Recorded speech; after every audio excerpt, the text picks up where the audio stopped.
2008లోనే నేను అన్ని బంధాలు తెంపుకున్నా. ఏంటి?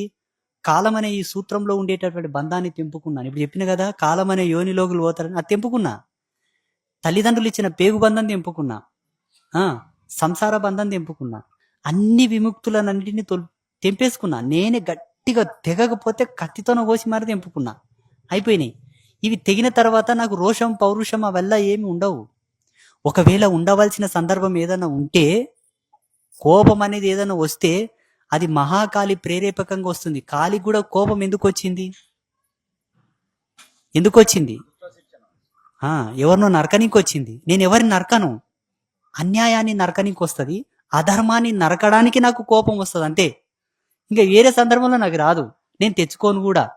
ఒక జీవుడు కోపానికి ప్రలోభపడితే ఆయన ఆరా లెవెల్స్ ఎంత డౌన్ అవుతాయో నాకు బాగా తెలుసు. ఈ పిచ్చి కోపం పడి నేను ఎందుకు నా స్పిరిచువల్ ఎనర్జీని డౌన్ చేసుకోవాలి? ఎంత కష్టపడి సంపాదిస్తాం. ఈపులు కుట్టుబడతాయి ధ్యానంలో కూర్చుంటే. ఇంత కష్టపడి సంపాదించిన డివైన్ ఎనర్జీని పిచ్చి కోపంతో ఎందుకు డౌన్ చేసుకోవాలి చెప్పండి?